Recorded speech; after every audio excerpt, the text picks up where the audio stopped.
আসসালামু আলাইকুম। আজকে আমি দোসা তৈরি করে দেখাবো। তবে দোসাটা আমি আগে কখনো করিনি, এই প্রথম। জানি না কেমন হবে। আমি এখানে কিছু আতপ চাল, মসুর ডাল ভিজিয়ে রেখেছিলাম। এখন ভালো করে কষলিয়ে ধুয়ে পরিষ্কার করে নিচ্ছি। এই যেটা সম্পূর্ণ পরিষ্কার হয়ে গেছে, পানিটা সাদা হয়ে এসেছে। এখন এটাকে আমি ব্লেন্ডার ঝাড়ে ব্লেন্ড করে নিব। সেজন্য আমি কিছু কাঁচামরিচ এবং পেঁয়াজ দিয়ে নিলাম এটার সাথে।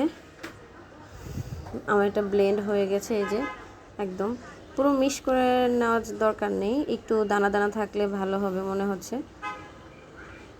এটার সাথে পরিমাণ মতো লবণ আর হলুদ মিশিয়ে নিলাম। যারা ঝাল পছন্দ করে তারা চাইলে ঝালের পরিমাণটা আরও বাড়িয়ে দিতে পারে। চুলে একটা ফ্রাই প্যান বসিয়ে ফ্রাই প্যানটাকে যথেষ্ট গরম করে নিলাম।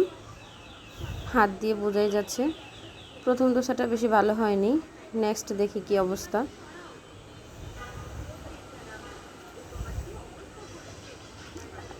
পরিমাণ মতো দিয়ে নিলাম, দিয়ে চামিচটা দিয়ে ভালো করে ঘুরিয়ে গোল গোল করে নিচ্ছি।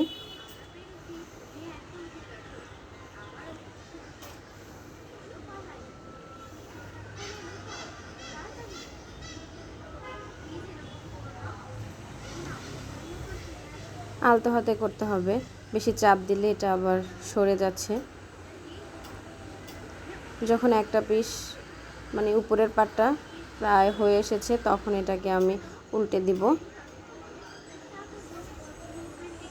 তবে ফ্রাই প্যানটাতে অল্প একটু তেল ব্রাশ করে নিলে এটা ভালো হয়, মানে খুব সহজেই উঠে যাবে।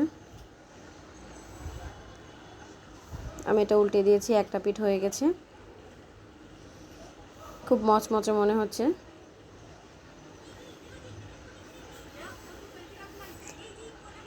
এটা অবশ্য সবাই কম বেশি তৈরি করতে পারে, তবে আজকের মতো আমি প্রথমে তৈরি করলাম।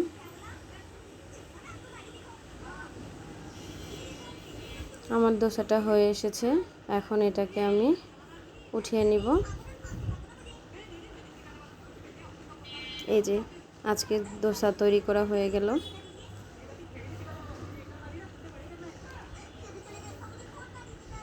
মাংস বা ভর্তা যে কোনো কিছুর সাথে খেতেই এটা খুব ভালো লাগবে।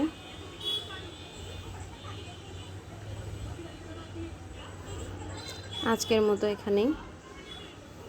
আল্লাহ হাফেজ।